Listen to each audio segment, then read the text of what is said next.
Welcome! I'm Johan Nilsson. And I'm Lincoln Murphy, and this is Impact Weekly.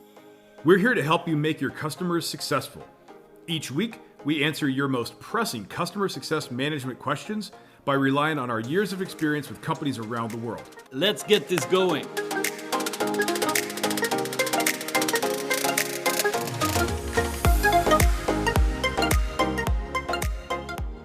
Hey, welcome to another episode of Impact Weekly. I hope you're having a great week. I know some customer success teams are running on fumes at the moment.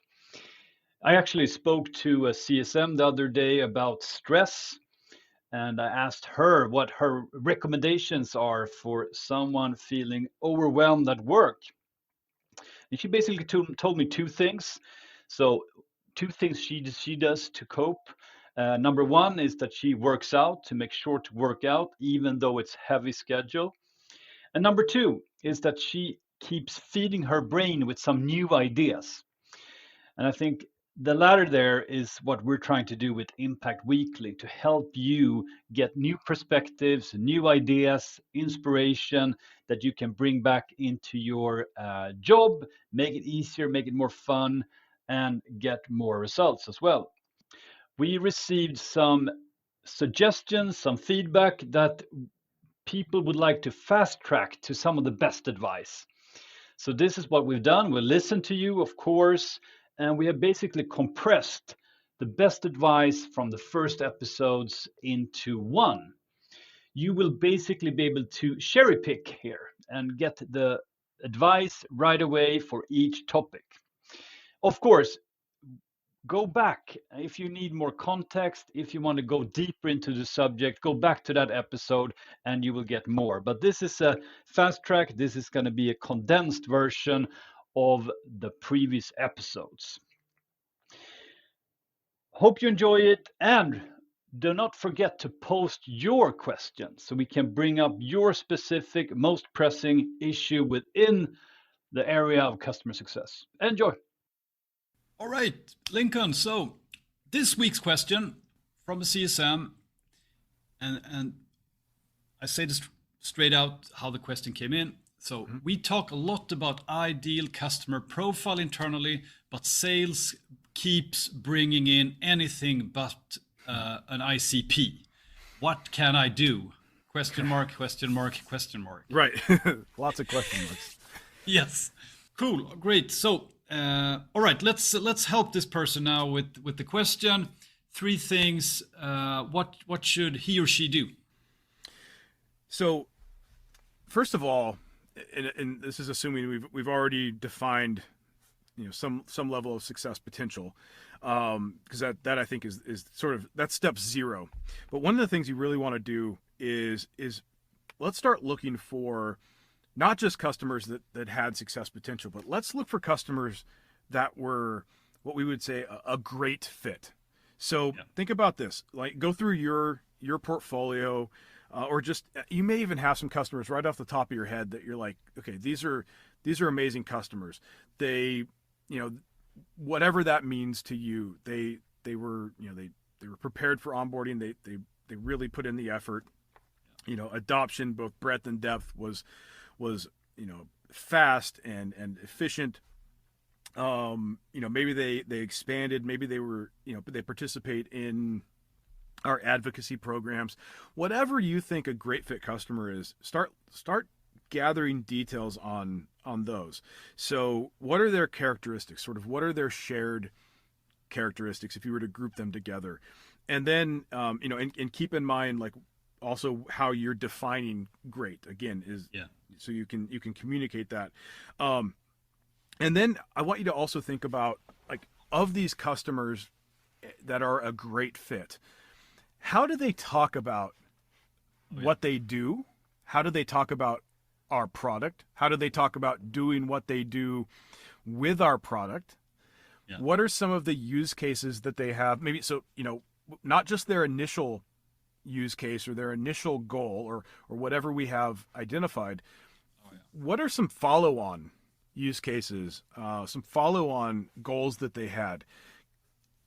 If we can pull all of that together, Yeah. Then we can actually do something with that and maybe make some changes. And what we can do with that is communicate that to sales and marketing.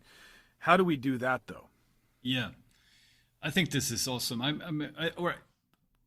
We know this, or we think about this, and we have this in front of us all day. I think these great fit customers, but what we don't do enough is to pull it together, make it put together like a communication around it that we can share, and that's the number two here is you communicate this to sales and marketing. They don't know how good these customers are typically, and they love to hear this. I think there's so much value in this to be shared, and we know about it. Maybe we take it for granted, but we should involve sales and marketing in this. And as you said, Lincoln, there, share what they're saying. That's the story from these customers, because that's gold right there. And if you communicate that to sales, a sales rep will have maybe 2 or 3 examples, social proof that they can share with a prospect in a similar situation. So this will be like a great way to bond with the sales team, to show them, to help them in their job. And we know how important that is, right? Yeah, I mean, I always say, look, if you can help a salesperson just close one new customer, like, you're going to be their best friend. They're going to trust you. That's what we're trying to do here. Yeah. That's why we're leading with a positive. We're going to start by saying, here's what our great fit customers are, and here's how they talk about this stuff, and here are their use cases. Maybe you can use this to better connect with them. And the same with marketing. We're giving marketing this intel essentially on our customers that they can use to better connect with customers or prospects that are just looking for things. And that's eventually going to help them fill the sales funnel with customers that are a better fit, and those are or with prospects that are a better fit, and those are the prospects or the leads that salespeople are going to be working. So the more that you can communicate this back to sales and marketing, the better. So if you're doing this and you end up helping the salespeople, but even if you don't, they don't communicate to you, hey, that really helped me close a deal. If you just start communicating this positive stuff to them, at some point you can now start sharing some other news. And that is to gather what are the characteristics, or gather a list of bad fit customers and what their shared characteristics are. Now, these are probably going to be customers that don't have success potential. All right, so probably what we're doing here is going to be communicating essentially our success potential checklist. And we can say, look, these are the customers that are that churn out, that don't expand. So obviously it's going to be better if some of these things directly impact sales and marketing, because they're going to feel it. So, if the salesperson is still, responsible for or gets some compensation from expansion, or renewal, and this stuff is impacting that's going to be felt by them. But, even if it's not, you want to communicate this. But basically what you want to do is to be able to say, look, we shouldn't be bringing in customers like this. The other thing, and again, if it impacts them even better in terms of like having them hear you, but there's other ways that it might impact them. Like if you can tie a bad fit customer back to a public negative review. Oh yeah. See, those are, marketing hates those. Yeah. And salespeople also really don't like those, because if you have a lot of negative sentiment in the marketplace, you have to work harder to overcome that as a salesperson. So it slows the sales cycle. They have to work harder. So if you can say, look, if you bring in customers like this, they go leave bad reviews. Yeah. Now, even though it might not hit them, directly monetarily and, in terms of not getting a commission later, it is impacting their ability to do their work. So you want to share this stuff and again, try to put it in that perspective, something that really is going to matter to them. Oh yeah. But again, you don't want to lead with this. No. If you just go to them out of the gate and say, stop bringing in bad fit customers, what they're going to hear, because you're not taking into consideration their point of view, what they're going to hear you say is stop doing your job, or even more, stop making money. Yeah. And that's not fair. So we need to be aware of like what their motivation is and work with that, not against it. So lead with a positive, communicate it effectively, and then bring in, I don't even like to say negative, I'm just saying how it might be perceived by them. It's not a negative to say, here's a bad fit customer, don't bring them in.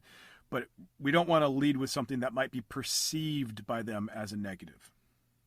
It's about communication as well, this internal communication as well. I mean, getting them behind this. And I think this is this is the way to get them on your side. And I think this bad fit, I mean, that's really key here. I mean, everybody understands that, but we want to get them on board and behind that. And right. It's positive as well. Yeah. Exactly. It's all about making sure that so it's all about that alignment, right? But alignment doesn't come from speaking, using the same exact language. It doesn't come from sharing, processes. It comes from understanding. Exactly. And then coming to a mutual sort of agreement. But even though, we might each be speaking a different language, we still have that mutual agreement. And I think that's the key here is getting that functional alignment, something that actually matters. And, frankly, we have to do that through some level of empathy. We have to understand what the people inside of our company are motivated by, what they're dealing with, and come at it in a way that's going to get their attention and get them to take whatever action is necessary. Just like you would do with your customers. Yep. Think about that. How do you approach your customers? We're basically customer successing sales and marketing here to try to get them to do exactly. to do the thing we need them to do. So if you do those things, I'm not saying that it's going to solve all the problems, but success potential checklist, coming up with what a great fit customer is, communicating that, and then communicating what a bad fit customer is, all of that is going to go towards a much better outcome for everybody involved, your customers as well as your company. Exactly. Perfect. That's it. Thanks, everyone.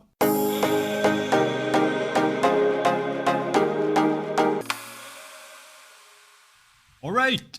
So we are back, and it's time for this week's question. And the question is this: I'm getting more and more pressure to upgrade and expand on my customers, but I'm not feeling confident in doing that as it is. What should I do? So this is a customer success manager asking a very, I think, open and sincere question. Let's dig into this one. Yeah. I think there's a lot of aspects here, and let's zoom out a little bit. I think pressure here. I think we can interpret pressure here both as pressure coming from a boss or a manager saying to this person, you need to do more expansion on your customers. That's one type of pressure. But I think we also can interpret the pressure where you have your own pressure to do more, and maybe you feel that you're behind. You should be doing more expansion, but you're just not sure on how to do that. So I think we could talk a little bit around both those aspects. Totally, yes. So I think also what we can read from the question here is that this person is not confident in having these discussions with the customer, and that can be both, or that's probably something you feel inside of yourself, but it can also manifest in the way you talk with the customer, interact with the customer. And here is where positioning is key. So if they see you as maybe like a glorified support person, fixing in their account, doing this admin stuff, they will not even talk to you about their goals, about what they want to achieve, what the next steps are, and you will miss that discussion completely. So positioning is really important here to make sure that they see you as a business partner, as someone that they can discuss what they want to do more, how they can achieve more, and so on. So, and positioning is, there's a lot of things you can do around positioning, but you have to think of yourself as that person to start with. I think that's step one. And just as one simple advice there, I think I have really good experience with, is using social proof. So bringing in something you've done with another client, another customer, and sharing that's a way to show this customer that you can help them with business goals, with these things that you want to discuss. So positioning, that will be our number one action to look at for this person now. Exactly. I love that. I mean, and that's, I think, if you can position yourself really as an authority, right, in the customer's mind. Exactly. So to your point, if it's just, and no disrespect to support people, like customer support is a very valuable thing, but it's not customer success. And frankly, if you've been positioned that way, later on when you need to talk to your customer about their goals, because you want to have, maybe they don't have any problem, they see you as a problem solver, and they're at a point where they don't have any problems to solve, and you want to start talking to them about your goals, they might not want to, and that's going to be really challenging, which kind of takes us into the next thing that you can do, which is just a parallel there. It's, I mean, my wife, she's actually a doctor, but and when she forgets she has like a name tag that says doctor, and when she forgets that and talks to a patient, she gets completely different responses, because they don't see her as a doctor. But when she had that on, then the authority is there. It says doctor, so they listen much more carefully to what she has to say. And I think that applies. We don't have that clear I mean, those titles are not as heavy maybe in our world, but I think it's worth thinking of how you are seen by the customer. That's an incredible story, and I hate to think of why there might be some of those inbuilt biases. We'll just assume it's simply because the name tag is missing. But yes. I'm gonna assume there's some other negative things going on there. But I think that's a really powerful thing. And you're right. Maybe the title of customer success manager doesn't hold the same kind of weight, which is why we might need to explain. Sometimes customers haven't worked with CSMs before, so they might not know what to expect. Maybe they've worked with companies that have CSMs who are glorified support. Yeah. So you may be working with some inbuilt biases there that you have to overcome actively. So starting out the relationship by positioning yourself as an authority, using that social proof, talking about the customer's goals. Look, when you do all of that and you talk about what the customer is trying to accomplish, let's say in the kickoff call, you start talking about their goals, all of the problems that the customer has that's going to keep them from achieving those goals, they're going to come up. Yep. You just don't start out asking for their problems, right? You start out talking about what they're trying to accomplish, their goals, use that social proof to position yourself as an authority, and then you can talk about all the things that might stand in their way of achieving their goals. Those things will come up. You're not going to not deal with them, but it really comes down to how you start the relationship. So I really appreciate you sharing that story. Yes. There's a lot going on in there.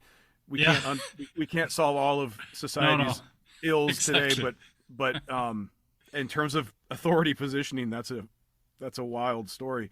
Okay. Yeah. So go ahead. Positioning. Yes. Positioning. I think number one of the three things to do. We've been into it already, but the next thing is around goals, right?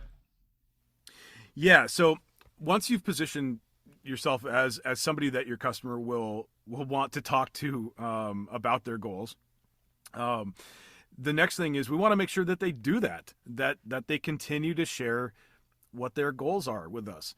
And we have, customers usually come in with some initial thing that they want to accomplish.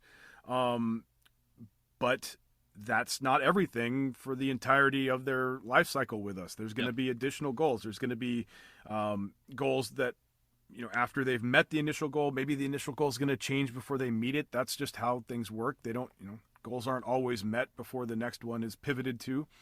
Exactly. Maybe they start adding additional goals. And the whole point is you want to be able to have those conversations, and you want your customer to think of you when their goals change or when they add new ones, so that you can have that conversation, so you can talk to them about what they're going to need to do in order to achieve those.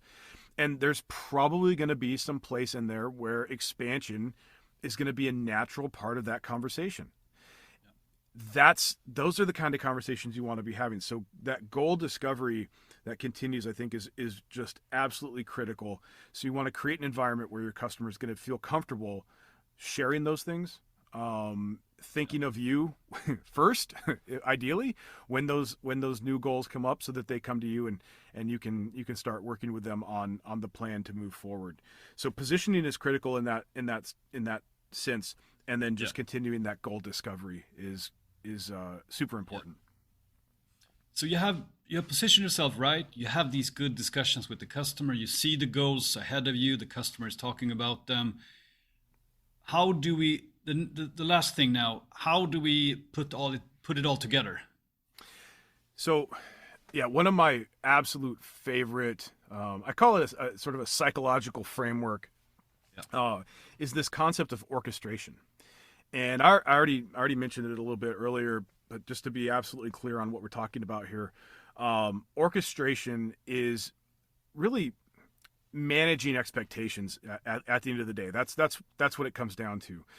But we're doing it in a very specific way. We're basically telling the customer, hey, look, when you get to this progress milestone, and this progress milestone has an expansion opportunity for the customer attached to it.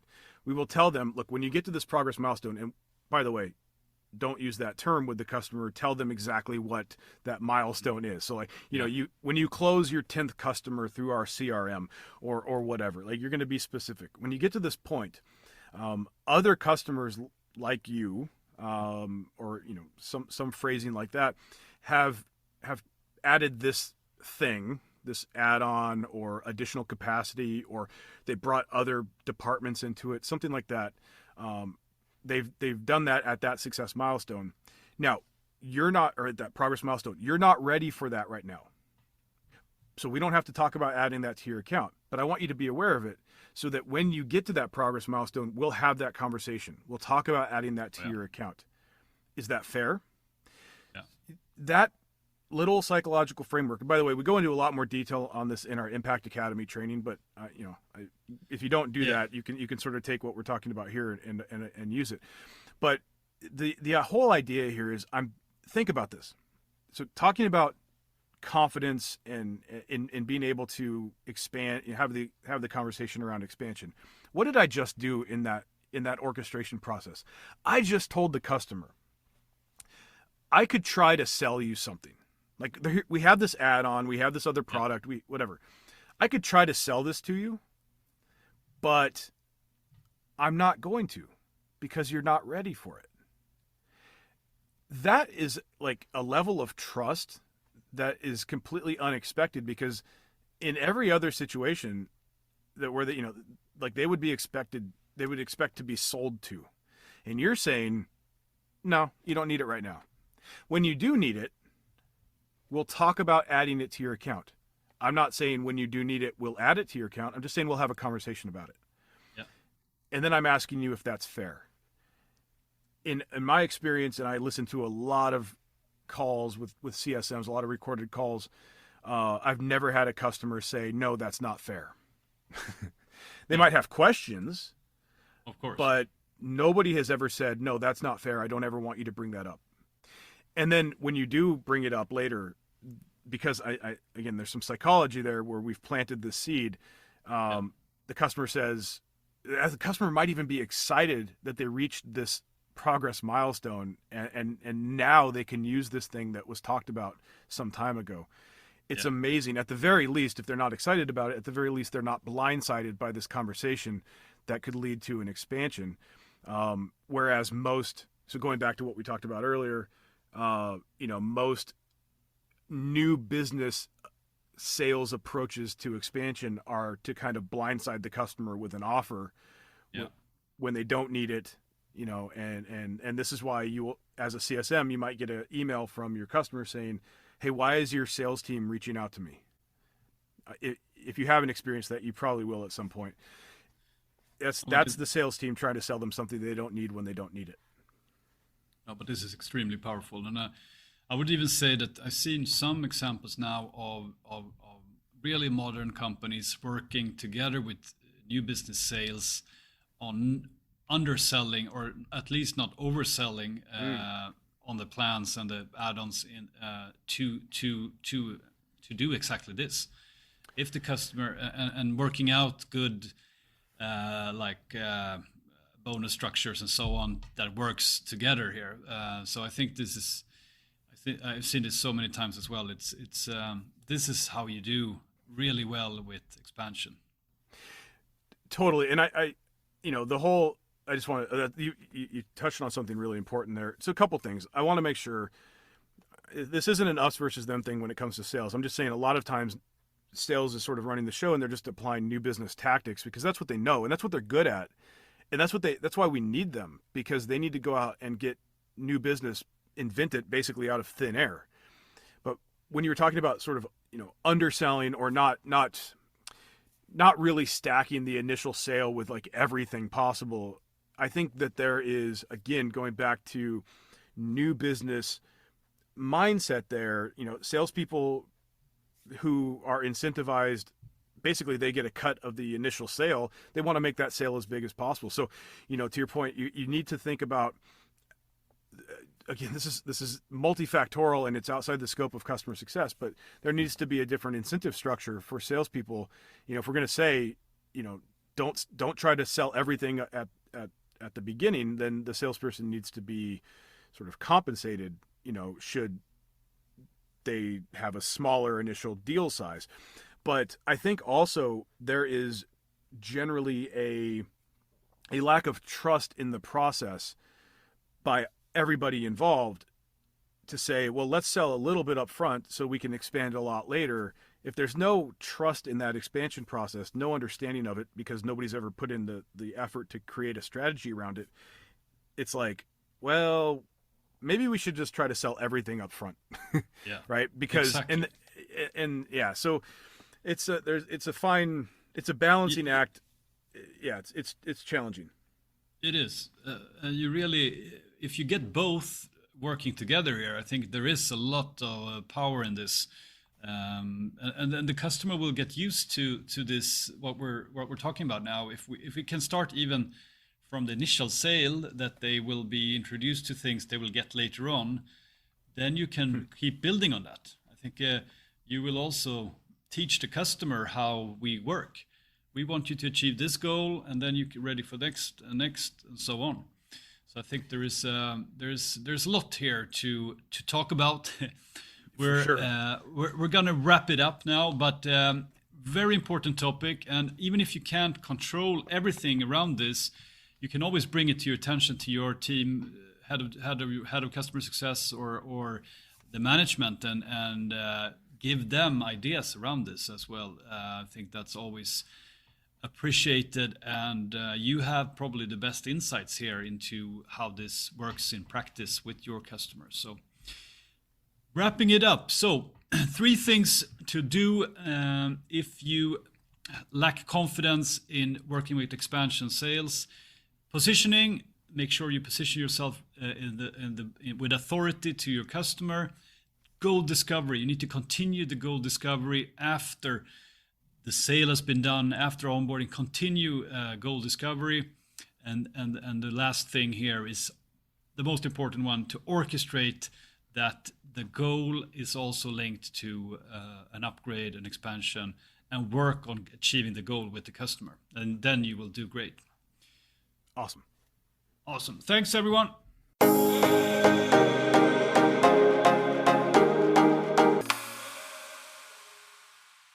Hello, welcome back to Impact Weekly. So we're back with another topic of this week. We're going into a hot one, I would say.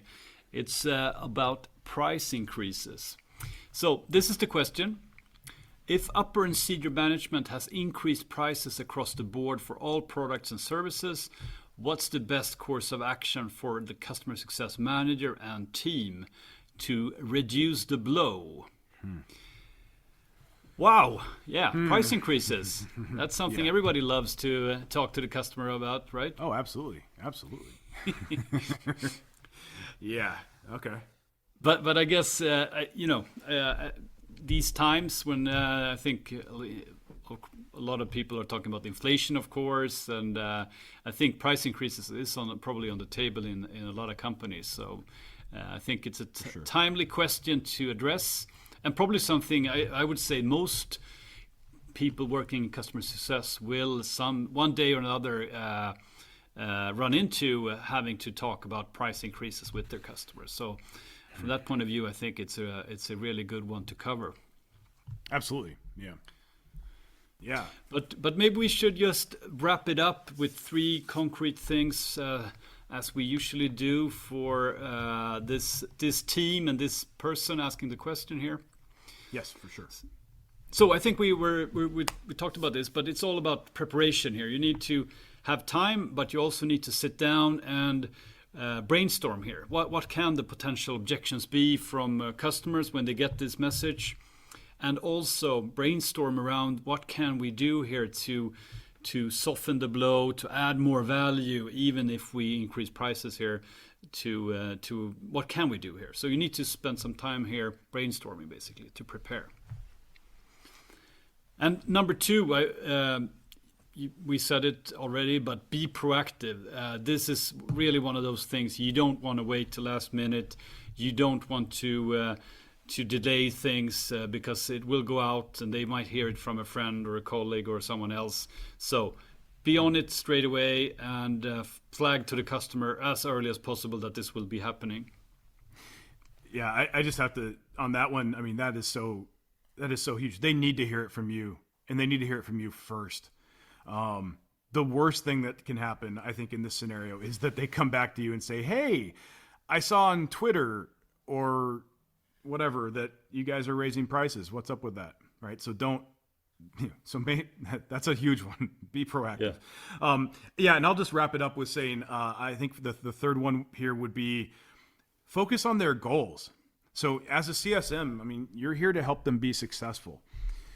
Bring everything back to the value that they're getting, the value that they're going to get when they reach their goals. Look, a 10% price increase, that's still nothing compared to the value that they're going to get out of this. So it really should be a non-issue. So, bring it up, but then bring it back to how this stacks up against their goals. And that really, this is just very little increase compared to the ROI that they're getting ultimately from their relationship with us. And then just kind of move on and start talking, again, focusing back on making them successful. So I think if you do all 3 of these things, I think you're going to be able to navigate this much more successfully than if you don't. No, definitely. Great last point there. I think that's where we want to spend time as well. So great. Thanks everyone for listening in. Difficult conversation, or as close to that one as we get, but something we have to face. So hopefully this helped, and see you all soon. Thanks. Hey, thanks for listening. Do you want to bring your customer success to the next level? Check out Impact Academy. We have training programs for customer success managers and for leaders in customer success.